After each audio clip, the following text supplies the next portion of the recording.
Hello students, previous video में हमने theoretically titrations के बारे में सारी बातें स्टडी की। अब हम उनके ऊपर कुछ न्यूमेरिकल प्रॉब्लम्स सॉल्व करते हैं। पहला क्वेश्चन है 150 ml of solution of iodine is divided into two unequal parts. आप इस पर फोकस करें, दोनों पार्ट्स अनइक्वल हैं, अलग अलग हैं, बराबर नहीं है। First part reacts with hypo solution, पहले पार्ट को हाइपो सॉल्यूशन से रिएक्ट करवाया गया है सॉल्यूशन को in acidic medium। 15 ml of 0.4 m hypo was consumed। पहले पार्ट में जो कंजप्शन हुआ है हाइपो सॉल्यूशन का 0.4 मोलरिटी का वो 15 ml है, और सेकेंड पार्ट जो है उसको हमने रिएक्ट करवाया है added with 100 ml of 0.3 molarity NaOH। जो रेजिडुअल बेस है, जब हमने इसको ऐड किया सेकेंड पार्ट को तो इसका इसमें बेस बचा हुआ है। आफ्टर रिएक्शन उस बेस को न्यूट्रलाइज करने के लिए required 100 ml of 0.3 m H2SO4 solution for complete neutralization. What is the initial concentration of iodine solution जो था उसकी कंसंट्रेशन क्या है, ये हमसे पूछा गया है। यहां पर आप समझें, ये जो पहला पार्ट है इसमें अगर हम इसको सॉल्व करें तो फर्स्ट पार्ट जो हमने सॉल्यूशन का लिया हुआ है उसको रिएक्ट करवाया है, उसको हमने टाइट्रेट करवाया है हाइपो सॉल्यूशन के साथ में, और ये एक सिंगल स्टेप में ही रिएक्शन कंप्लीट हुई है, कंजप्शन कंप्लीट हुआ है, इसलिए हम इसको सिंगल टाइट्रेशन कह सकते हैं। लेकिन अगर आप यहां पे फोकस करें तो सेकंड पार्ट है, उसमें हमने 100 ml 0.3 NaOH ऐड किया, ये एक्सिस में था, इसका बचा हुआ पार्ट है उसको हमने फिर से न्यूट्रलाइज किया है H2SO4 से। दैट इज अबे फर्स्ट स्टेप में आयोडीन ने रिएक्ट की NaOH के साथ में, NaOH उसके बाद बच गया, एक्सेस में था, उसने रिएक्ट किया, उसे न्यूट्रलाइज किया हमने H2SO4 से। दैट इज बैक टाइट्रेशन, हमने दो स्टेप में किया हुआ है, ये डबल टाइट्रेशन का एग्जांपल है। एक्सेसिव अमाउंट को न्यूट्रलाइज करते हैं तो उसको हम बैक टाइट्रेशन बोलते हैं, तो ये बैक टाइट्रेशन का एग्जांपल है। जैसा कि हमने प्रीवियस वीडियो में आपसे कहा था कि इन सभी टाइट्रेशन के हम एग्जांपल लेके चल रहे हैं, आप समझें। फर्स्ट पार्ट में अगर हम बात करें तो नंबर ऑफ इक्विवेलेंट्स जो यहां पर होंगे आयोडीन के जो यूज हुआ है हाइपो सॉल्यूशन से, वहां पर I2 जो है वो हाइपो सॉल्यूशन Na2H2O3 होता है, इसको हम H2O3 2 माइनस का जो थायोसल्फेट आयन है उससे हम रिप्रेजेंट कर सकते हैं। ये इसको आयोडाइड में रिड्यूस करता है, खुद ऑक्साइड होता है, और ये ऑक्साइड होता है S4O6 2 माइनस में, जहां हमें मालूम है कि इसका जो एन फैक्टर होता है, n factor of hypo solution is 1, और I2 जो है वो 0 से -1 स्टेट में आया है। एक एटम पूरे आयोडीन मॉलिक्यूल में 2 एटम है, टोटल चेंज 2 का होगा, तो यहाँ I2 का जो एन फैक्टर है वो है 2। अब आप यहाँ पे समझ सकते हो इस फर्स्ट पार्ट में रिएक्शन किस तरह से हुई है। जब रिएक्शन हुई है तो इनके नंबर ऑफ इक्विवेलेंट्स बराबर होंगे, तो यहाँ पर हम ये कह सकते हैं कि नंबर ऑफ इक्विवेलेंट्स, लेकिन यहाँ पर हमें ml में सॉल्यूशंस हैं, हम नंबर ऑफ मिली इक्विवेलेंट्स भी कैलकुलेट कर सकते हैं। Number of milli equivalents of one substance one reactant will be equal to number of milli equivalents of other reactant. तो यहां पर number of milliequivalent of iodine जो first part में present है will be equal to number of milliequivalent of hypo, number of milliequivalent of hypo solution में जो Na2H2O3 के होंगे। यहां पर number of milli equivalents of hypo के लिए हमें क्या चाहिए, normality into volume in ml, normality into volume in ml। अगर हम लीटर में लेते हैं तो नंबर ऑफ इक्विवेलेंट्स ml में ले रहे हैं तो ये नंबर ऑफ मिली इक्विवेलेंट्स। हमें यहाँ पर NaOH जो हाइपो सॉल्यूशन है उस हाइपो सॉल्यूशन की ये यहाँ पर मोलरिटी गिवन है, हमें चाहिए नॉर्मेलिटी। हम लोग जानते हैं normality is equal to molarity into valency factor, valency factor इसका हाइपो सॉल्यूशन का कितना है 1। सो अल्टीमेटली यहाँ पर n factor 1 into molarity 0.4 into volume इसका यूज हुआ है 15 ml, so it is 6.0 milli equivalents of iodine in first part. हम सेकंड पार्ट की बात करें तो यहां पर जो सेकंड पार्ट है उस सेकंड पार्ट की जो रिएक्शन हुई है उसमें बैक टाइट्रेशन है। हमने आयोडीन को जो आपका लिया है तो number of milli equivalents of iodine, ये जो आयोडीन है इसको न्यूट्रलाइज किया गया NaOH से, लेकिन जो number of equivalents of NaOH है वो एक्स्ट्रा बच रहे हैं, जिसको फिर वापस से न्यूट्रलाइज किया है हमने H2SO4 से। आप इसको रिएक्शन के अकॉर्डिंग समझें। I2 first of all is reacted with NaOH, ये बेसिक मीडियम में आयोडीन जो है वो I- और IO- में हाइपो आयोडाइड और आयोडाइड आयन में ये आपका चेंज होती है। यहाँ पर जो आयोडीन 0 स्टेट से -1 में आ रहा है, एक आयोडीन में एक का चेंज तो दो आयोडीन में दो का चेंज होगा यहाँ पर। और यहाँ पर 0 से हम बात करें तो यहाँ +1 ऑक्सीजन स्टेट आयोडीन की, आप रेडॉक्स रिएक्शंस की वीडियो देखकर आपका सीख सकते हैं ऑक्सीजन स्टेट निकालना। यहाँ पर ये 0 से 1 में आया है तो एक आयोडीन में एक का चेंज तो दो आयोडीन में दो का चेंज होगा। यहाँ पर भी चेंज आपका जो है वो 2 का है। अगर किसी डिस्प्रपोर्शनेशन रिएक्शन जो आयोडीन है वो रिड्यूस भी हो रहा है और ऑक्सीडाइज भी हो रहा है, सो it is called disproportionation reaction. किसी कंपाउंड जो डिस्प्रोपोर्शनेट होता है उसका वैलेंसी फैक्टर अगर N1 और N2 बराबर हो during reduction and oxidation change in oxygen state, तो उसका वैलेंसी फैक्टर जो N होता है वो उसके बराबर ही होता है। That is here the valency factor of iodine is also 2। तो यहां पर भी वैलेंसी फैक्टर 2 होगा। इस तरह की ये वैलेंसी फैक्टर निकालने के लिए आप मूल कंसेप्ट पार्ट 7 के वीडियो को स्टडी कर सकते हैं, और आप चाहे तो इक्विवेलेंट कंसेप्ट में जाकर के आप वहां पर भी आप इसको सीख सकते हैं। खैर, हम आगे बढ़ते हैं। तो इससे क्लियर हो गया कि यहाँ पर जो आयोडीन है वो इस तरह से चेंज हुआ है, लेकिन ये जो NaOH था वो एक्सेस में था। ये जो एक्सेस ऑफ NaOH था, जो NaOH जो पहले स्टेप में जो थोड़ा एक्स्ट्रा मिल गया था, इस एक्सेस ऑफ NaOH को हमने न्यूट्रलाइज किया है H2SO4 से। इससे क्लियर हो गया कि NaOH जो टोटल न्यूट्रलाइज किया जा रहा है, रिएक्ट कर रहा है वो दो कंपाउंड से, एक आयोडीन से और एक NaOH रिएक्ट कर रहा है H2SO4 से। तो जो NaOH के इक्विवेलेंट होंगे वो number of equivalent of iodine plus number of equivalent of H2SO4, इसको भी हम बैक टाइट्रेशन कहेंगे यहाँ पर। तो ये होगा number of equivalents of iodine plus number of equivalents milli equivalents of H2SO4। दोनों ही रिएक्ट किए हैं मिलकर के NaOH से, तो number of milli equivalents of NaOH। इस तरह से आपके सामने इक्वेशन बना। Number of milli equivalents of I2 हमें अभी फाइंड करने हैं, तो number of milli equivalents of iodine plus number of milli equivalents of H2SO4 के लिए हम यहाँ पे देखें तो मोलरिटी और वॉल्यूम गिवन है। हम लोग जानते हैं H2SO4 में हाइड्रोजन 2 रिप्लेसेबल है, इसका एन फैक्टर 2 होगा। तो valency factor n factor into molarity is called normality.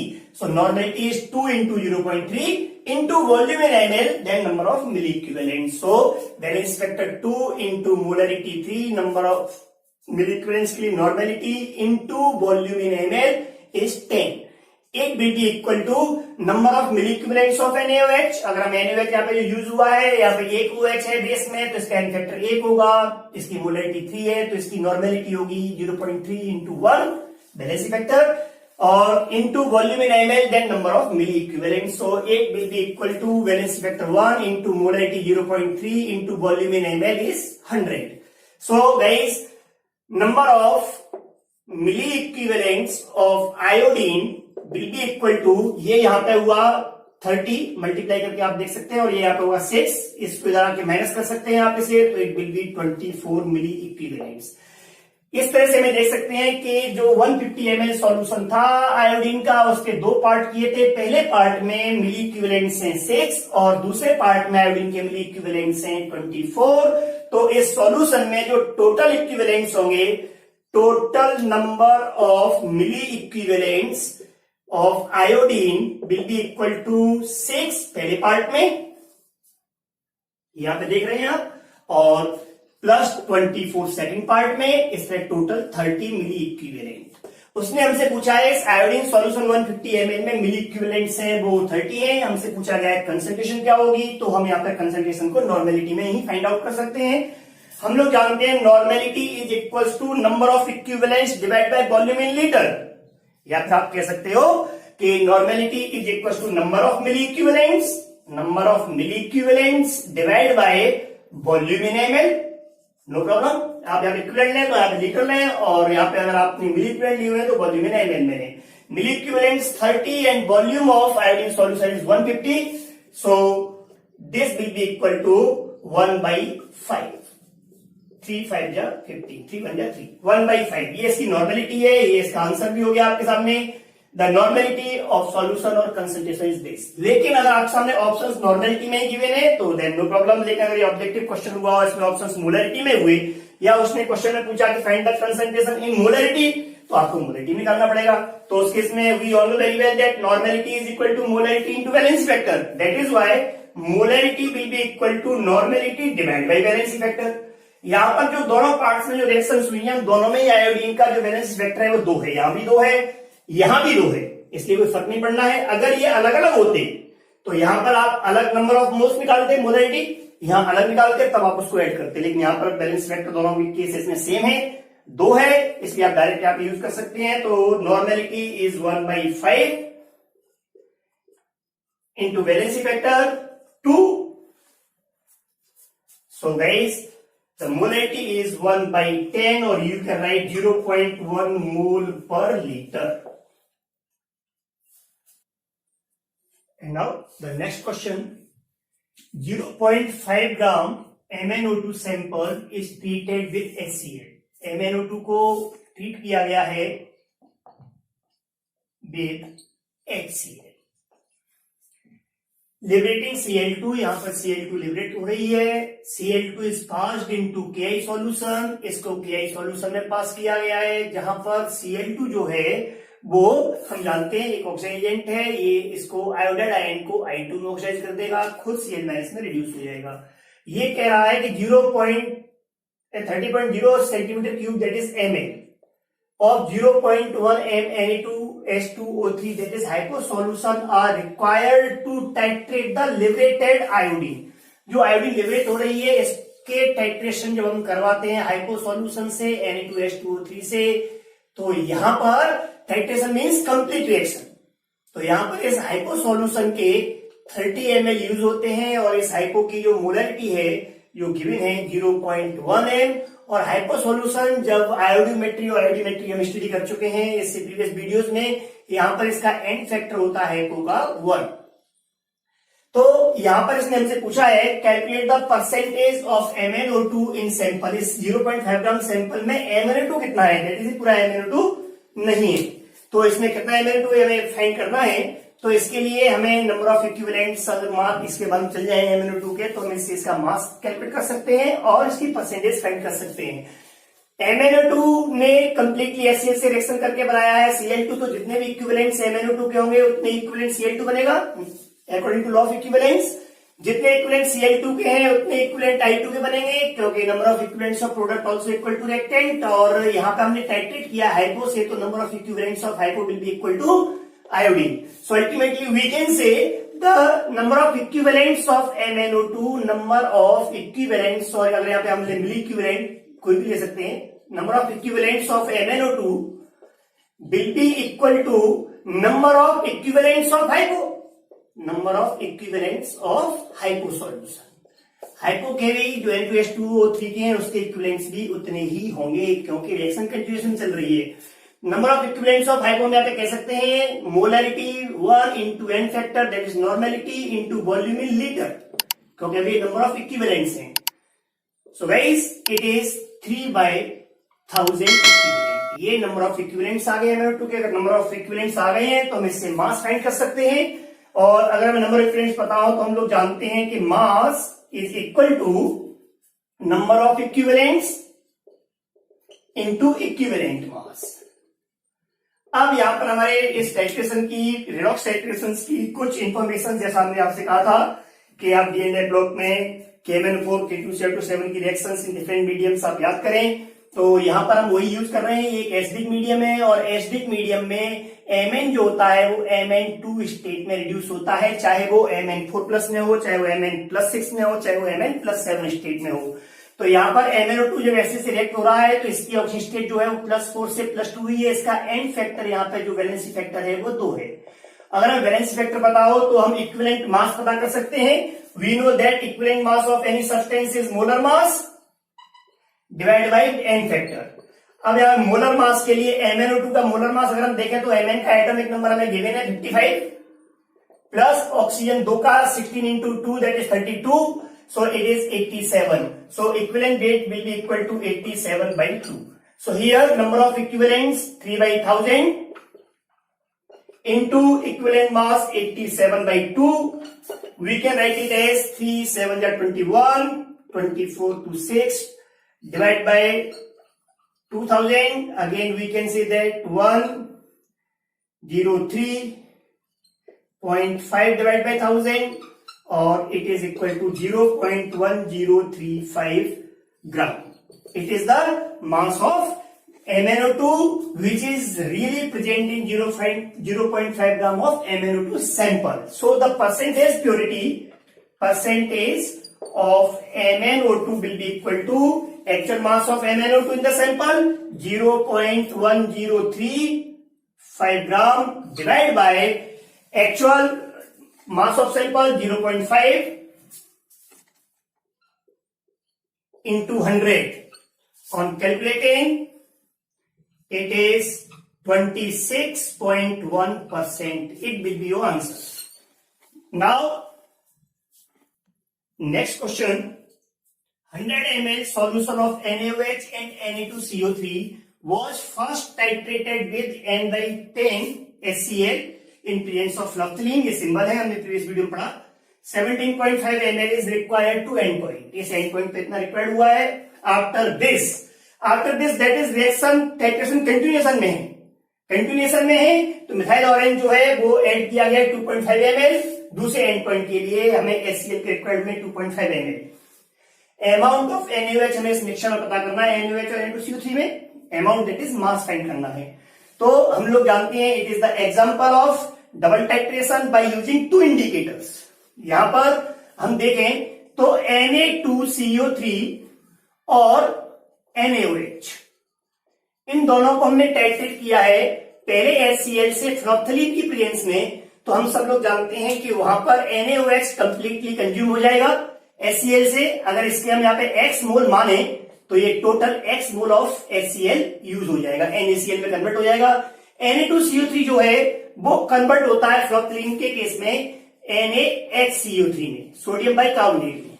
तो अगर इसमें y मोल मानूं तो यहां पर by mole of HCl consume होगा. एन फैक्टर दोनों का सेम है 1 and 1. सो HCl जो यहां पे अमाउंट यूज हो रहा है वो है x प्लस वाई मोल और x प्लस वाई इक्विवेलेंस, ग्राम इक्विवेलेंस का जो नंबर ऑफ मोल्स होंगे वो इक्विवेलेंस होंगे, वैलेंस फैक्टर 1 है. अब इसके बाद में यहाँ जो NaHCO3 बना है वो बाई मोल है. यहाँ पर जो Na सॉल्यूशन में after first and point phenolphthalein presence में होगा वो इसमें बाई मोल सोडियम बाइकार्बोनेट होगा. NaOH कंज्यूम हो चुका है. इसके बाद फर्दर हम टाइट्रेशन को फिर HCl से करते हैं in presence of methyl orange. तो मिथाइल ऑरेंज की प्रेजेंस में HCl से किसी एक से रिएक्शन करेगा और NaCl plus H2O plus CO2 यहां पर प्रोडक्ट प्लस CO2. लेकिन यहाँ वाई मोल तो यहाँ भी इसका वाई मोल क्योंकि बैलेंस फैक्टर इक्वल है तो जितनी मोल्स इसमें लगेंगे उतनी मोल्स दैट इज इक्विवेलेंस बराबर होंगे. यहाँ पे इसके वाई मोल और वाई इक्विवेलेंस. इस तरह से हमें इनके इक्विवेलेंस पता है पहले और दूसरे केस में. अब हम इसको इक्विवेलेंस करते हैं अपने गिवन डेटा के अकॉर्डिंग. तो जब फिनोल्फथलीन लिया है हमने उस समय नंबर ऑफ इक्विवेलेंस जो है number of equivalence of HCl will be equal to x plus y. But according to data it is equal to, आप देखें इस पहले केस में 17.5 ml वॉल्यूम यूज हुआ है. n/10 दैट इज 1/10 नॉर्मेलिटी है. तो number of equivalent normality into volume that is normality into volume in litre. ये हमेशा याद रखें, इक्विवेलेंस है तो volume in litre. Normality 1/10 sorry and volume is again sorry 17.5 divided by 1000. Now x plus y is equals to 17.5 divided by 10,000. अब इसको इस तरह लिख लेते हैं. अभी हमें आगे और प्रोसीड करना है. And number of equivalence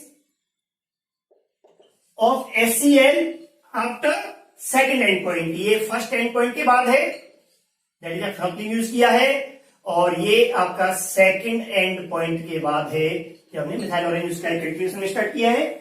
so this will be equal to y and y is equals to now normality is 1/10 again.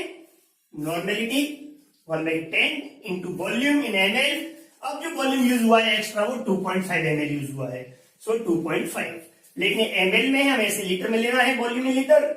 So divide by 1000 it is 2.5 divide by 10,000. ये हमारे पास number of equivalence of HCl पहले स्टेप में that is x plus y है.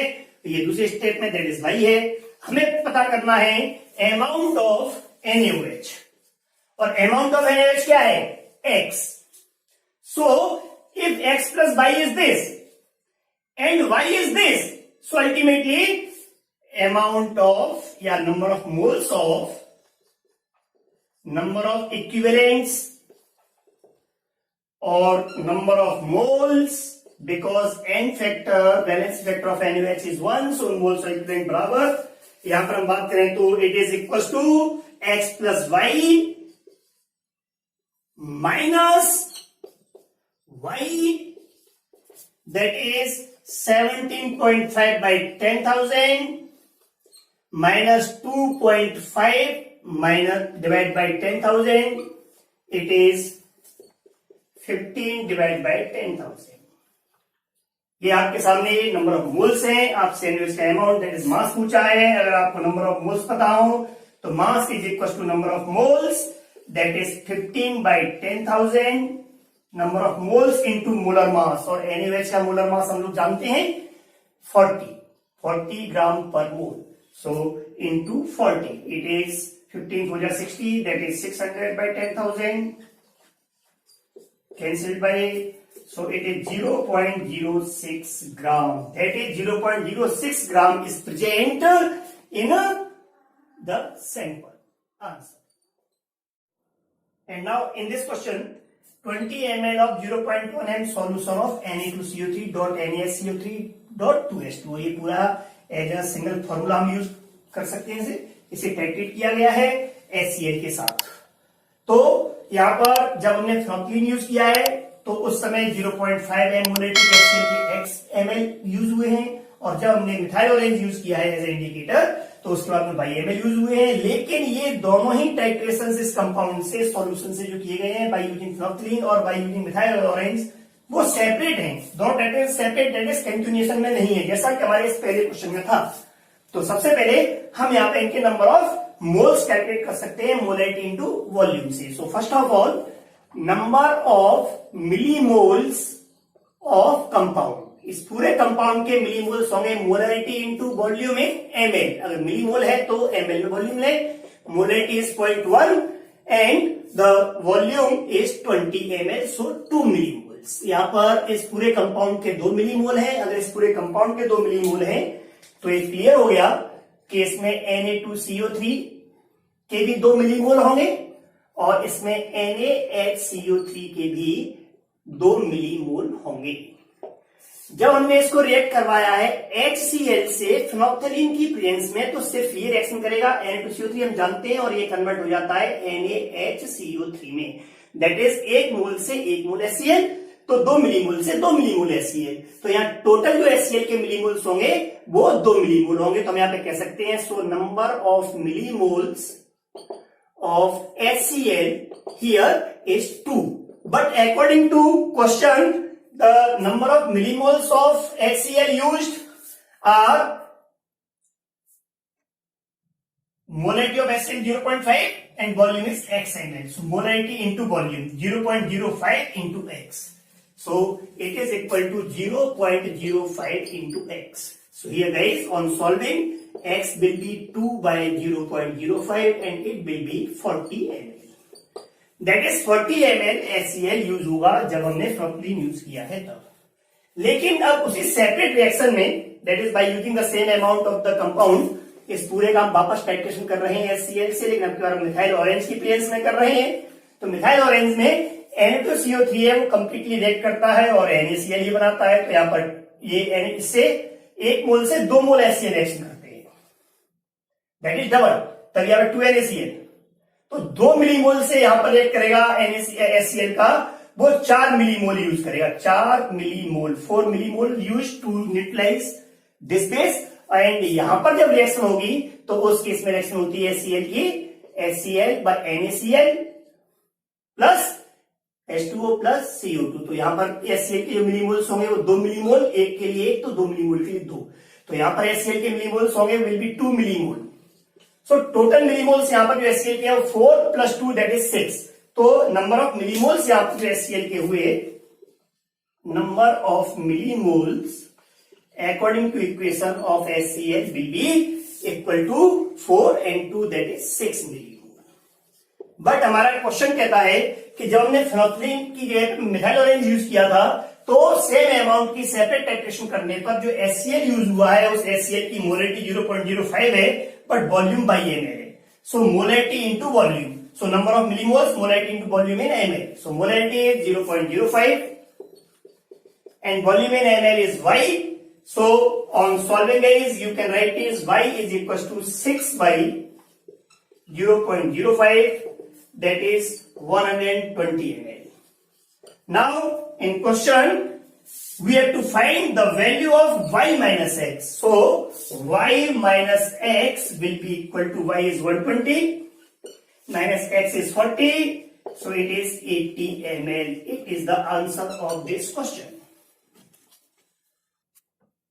And now the next question, a mixture of 0.5 mole potassium dichromate and 0.2 mole of potassium permanganate titrated with excess of Ki. The liberated iodine in reaction से iodine निकल रहा है और उस iodine को require 1 liter of hypo solution for titration. That is the number of equivalents of hypo will be equal to number of equivalents of iodine. And number of equivalents of iodine will be equal to number of equivalents of oxidants. ये आयोडोमेट्रिक example है जहां पर पहले हम Ki solution में जो iodide ion होता है उसको किसी भी ऑक्सीडाइजिंग एजेंट से ऑक्सीडेंट से हम I2 में ऑक्सीडाइज करते हैं और बाद में इसे हाइपो सॉल्यूशन से वापस I- में रिड्यूस करते हैं. तो इससे क्लियर हो गया कि number of equivalents of hypo will be number of equivalent of iodine will be equal to number of equivalents of oxidants. हमें यहाँ पर ऑक्सीडेंट्स मालूम है पर टोटल 2 ऑक्सीडेंट हैं तो यहाँ पर number of equivalents of K2Cr2O7 ये हमारे पास नंबर ऑफ मोल्स दिए हुए हैं 0.05 इंटू K2Cr2O7 का हम लोग जानते हैं या हमें अपना पता होना चाहिए. हमने आप ब्लॉक में आप एक बार फिर रिपीट कर रहे हैं, याद करें. ऑक्सीजन एजेंट्स में इसका n फैक्टर होता है 6. So number of moles into n factor 6 that is ये हुआ 0.3 मोल. इसी तरह से number of equivalents of KMnO4 number of moles 0.02 into valency factor. KMnO4 का valency factor होता है आपका 5 तो यहां पर आप इससे मल्टीप्लाई करें 5 that is ये हुआ आपका 0.1. इस तरह से टोटल इक्विवेलेंट्स ऑक्सीडेंट्स के जो हुए वो हुए total number of equivalents of oxidant दोनों मिलाकर के is 0.3 plus 0.1 that is 0.4 equivalents and that equivalent will be equal to number of equivalents of hypo. So it is equal to number of equivalents of hypo solution that is Na2H2O3. इसमें कितने equivalents हैं ये हमें पता करना है. तो यहां पर हमसे कहा हुआ है कि जो हाइपो सॉल्यूशन का 1 लीटर यूज हुआ है. कितना यूज हुआ है 1 लीटर. बट उसने हमसे मोलरिटी पूछी है तो हम लोग जानते हैं कि नंबर ऑफ इक्विवेलेंट्स होता है normality into volume in litre और नॉर्मेलिटी जो होती है वो होती है molarity into valency factor. Hypo solution iodometry में S4O6 में कन्वर्ट होता है. यहां पर इसका वैलेंसी फैक्टर होता है n फैक्टर 1. ये सब्जेक्ट प्रैक्टिस के साथ साथ धीरे धीरे याद हो जाती है और आपको याद करना भी चाहिए. आयोडोमेट्रिक एग्जांपल है. So number of equivalents is n factor 1 into molarity into volume in liter is 1. Volume is liter is 1. So ultimately molarity is equals to 0.4. So molarity of hypo solution is 0.4 mole per liter. It will be the answer of this question. Now the next question, 1 mole of equimolar mixture of ferrous oxalate and ferric oxalate. Ferric oxalate और ferrous oxalate के 1 मोल का equimolar mixture. Equimolar means दोनों के moles बराबर है. अगर दोनों का टोटल 1 मोल है तो दोनों के मोल से वो 0.5 मोल ऑफ ईच होंगे. इन दोनों को हमने रिएक्ट करवाया है KMnO4 से ऑक्सीजन एजेंट से एसिडिक मीडियम में और इसके हमें यूज हुए हैं x मोल. उसने पूछा है कि x की वैल्यू क्या होगी that is number of moles of KMnO4 हमसे पूछा गया है. तो हम लोग जानते हैं कि नंबर ऑफ इक्विवेलेंट्स. अब इस क्वेश्चन की बात कर रहे हैं. The next solution of this question, number of equivalents of KMnO4 will be equal to number of equivalents of ferric oxalate and ferrous oxalate. Number of equivalents of ferric oxalate होता है Fe2C2O4 whole thrice plus number of equivalents of ferrous oxalate होता है FeC2O4। इन दोनों के equivalents इसके बराबर होने चाहिए। हम लोगों को इन केमिकल प्रॉपर्टीज में, इन रिएक्शंस में कौन सा कंपाउंड किससे रिएक्शन करके किस मीडियम में क्या बनाता है, ये हमें इनऑर्गेनिक केमिस्ट्री में डी एंड एफ ब्लॉक में याद करने को मिलता है। वहां पे हमें ये याद करना भी चाहिए। अगर हम यह बात करते हैं तो हम लोग ये जानते हैं कि Fe2H2O4 का होल थ्राइस इस फेरिक ऑक्सीडेट जो हमारे सामने है, यहां पर Fe की ऑक्सीजन स्टेट है +3 और C2O4 में कार्बन की इज ऑल्सो +3। ये जब KMnO4 और एसिडिक मीडियम में MnO4 minus acidic medium that is KMnO4 में रिएक्ट करता है तो Mn चेंज हो जाता है Mn2 प्लस में, दैट इज इसका एंड फैक्टर होता है, and factor valency factor is 5 और KMnO4 फेरिक को फर्दर ऑक्सीडाइज नहीं करता, दैट इज फेरिक का फेरिक ही रहेगा, लेकिन कार्बन को C2O4 ऑक्सीडेट को CO2 में ऑक्सीडाइज करता है, दैट इज ऑक्सीजन स्टेट +4। यहां पर इस पूरे मॉलिक्यूल में टोटल कार्बन हैं आपके 2 into 3 that is 6 carbon. 1 carbon changing from +3 to +4 that is change is 1। So for 6 carbon atoms change will be 6। So the end factor of this molecule will be 6। And now ferrous oxidate जो होता है वो होता है FeC2O4। यहां पर जब हम MnO4 से रिएक्शन करवाते हैं एसिडिक मीडियम में तो यहां पर एंड फैक्टर वही 5 है, इसका सेम है, नो प्रॉब्लम। लेकिन यहां पर फेरस जो +2 स्टेट में है, it get change into ferric ion. KMnO4 acidic medium में फेरस को फेरिक में ऑक्सीडाइज करता है, ये याद करने का पॉइंट है, इसे आप याद करें। यहां पर ऑक्सीडेट +3 में है, ये कन्वर्ट हो रहा है CO2 that is +4 oxygen state में कार्बन जा रहा है। 2 कार्बन है, एक कार्बन में चेंज 1 का तो 2 कार्बन में चेंज 2 का, दैट इज टोटल चेंज 2 का यहां हुआ और 1 का इस आयरन में हुआ, टोटल चेंज 3 का हुआ। तो यहां इसका जो एंड फैक्टर होगा वैलेंसी फैक्टर इस कंपाउंड का इट विल बी 3। लेकिन दोनों के नंबर ऑफ मोल्स जो हैं वो इक्वल है। इसने कहा total is 1 mole, total is 1 mole but equimolar that is equal moles हैं। So number of moles 0.5 mole and it is also 0.5 mole. अगर हमें नंबर ऑफ मोल्स मालूम है, बैलेंस फैक्टर मालूम है, तो नंबर ऑफ इक्विवेलेंट्स बहुत आसान काम हो गया। So number of equivalents of ferric oxalate, number of moles into and factor that is 0.5 into 6 plus यहां number of moles 5 into valency factor 3 that is 0.5 into 3। So 3 plus 1.5 that is 4.5। 4.5 equivalents है। Number of equivalents of KMnO4 4.5। ये this it is the number of equivalents. But उसने हमसे पूछा है कि यहां पर जो KMnO4 है उसके x मोल है, value of x that is number of moles find करने हैं। अगेन नंबर ऑफ मोल्स के लिए हम जाते हैं number of equivalents is equal to number of moles into valency factor. हमें ये पता है यहां पर valency factor number of moles into valency factor हमें यहां पर मालूम है KMnO4 का 5 दोनों केसेस में is equal to 4.5। It is the number of equivalents 4.5। So number of moles will be equal to number of moles of KMnO4 will be equal to 5 से आप डिवाइड करें तो 0.9 मोल। ये इतने मोल्स होंगे KMnO4 के जो 1 मोल equimolar mixture of ferrous and ferric oxalate को ऑक्सीडाइज करेगा completely. And now it is the last question of this video. इसके बाद हम और भी क्वेश्चंस डिस्कस करेंगे नेक्स्ट वीडियो में। और आप यहां पे देखें इस क्वेश्चन में 25 ml ऑफ 2N नॉर्मेलिटी है of HCl, 50 ml 4N HNO3 nitric acid और x ml of 2M molarity के सल्फ्यूरिक एसिड को मिक्स किया गया है। और उसके बाद में टोटल वॉल्यूम जो है उसको made up to 1 litre 1 litre तक उसको बना दिया गया है by dilution that is after addition of water. इस पूरे सॉल्यूशन के 50 ml को 50 ml ऑफ दिस सॉल्यूशन इसको हमने कंप्लीटली रिएक्ट करवाया है, दैट इज कंप्लीट रिएक्शन है।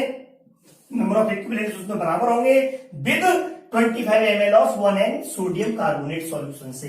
इन्होंने कहा है x की वैल्यू फाइंड कीजिए that is volume of H2SO4 find कीजिए।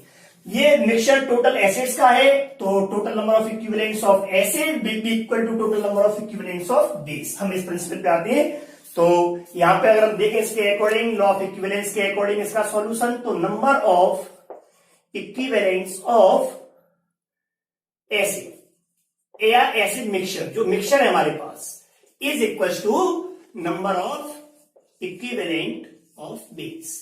अगर हमारे पास सारे सॉल्यूशंस एमएल में हैं तो हम यहाँ पे नंबर ऑफ मिली इक्विवेलेंस भी लिख सकते हैं, और we can write it as number of milli equivalence. Number of milli equivalence is equal to number of milli equivalence. Number of milli equivalence of acidic mixture के लिए हमें यहाँ पे नॉर्मेलिटी ऑफ मिक्सचर चाहिए। उसके बाद में हमें वॉल्यूम ऑफ मिक्सचर हमने कितना यूज किया हुआ है ये हमें मालूम है, इस पूरे मिक्सचर का हमने 50 ml आपका रेट करवाया है, will be equal to normality of base चाहिए हमें इनटू वॉल्यूम ऑफ बेस चाहिए। दोनों ml में है इसलिए मिली इक्विवेलेंस, और अगर दोनों लीटर में होते तो नंबर ऑफ इक्विवेलेंस बराबर रहेंगे। तो यहाँ पर नॉर्मेलिटी ऑफ मिक्सचर की अगर हम बात करें तो हम लोग जानते हैं नॉर्मेलिटी ऑफ मिक्सचर के लिए एक फॉर्मूला हमने पढ़ा हुआ है, total number of equivalence divide by total volume. तो टोटल नंबर ऑफ इक्विवेलेंस के लिए हम सबके इक्विवेलेंट अलग अलग चेक करते हैं। यहाँ HCl जो है उसकी नॉर्मेलिटी 2 है, वॉल्यूम 25 है, तो normality into volume in millilitre, that is number of milli equivalents. तो number of milli equivalents of HCl 2 into 25, normality into volume in ml, plus number of equivalents of nitric acid, normality into आपका volume of ml, तो milliequivalents, तो 4 into 50, plus now number of milli equivalents of sulphuric acid, normality into volume in ml। Normality हमें given नहीं है, हमें यहाँ पे molarity given है, तो यहाँ पे H2SO4 में हम देख रहे हैं कि बेसिसिटी 2 है, एन फैक्टर 2 है, तो इसकी नॉर्मेलिटी होगी molarity into basicity, that is 2 into 2, that is 4, 2 into 2, molarity into valence factor into volume in ml x। These are the total number of milli equivalents of all three acids divide by total volume is made up to 1 litre. आप इन सारे volumes को add आप कर लेंगे, उसके बाद उस वॉल्यूम को बढ़ाया गया डाइल्यूशन से, और फाइनल वॉल्यूम है वो आपका 1 लीटर है। सो divide by volume in ml। अगर आपने मिली इक्विवेलेंट्स लिए हुए हैं तो वॉल्यूम आप ml में लें तो ही वो नॉर्मेलिटी होगी। Normality is equal to is 1000 ml millilitre into ये it is the normality of mixture, and the normality of this mixture जो है, इस मिक्सचर के कितना वॉल्यूम यूज किया गया है रिएक्शन में, the volume 50 ml of this solution, so multiplied by 50 ml। It is the number of milli equivalents, normality into volume in ml will be equal to number of equivalents of base, normality base की 1 and volume in ml is 25.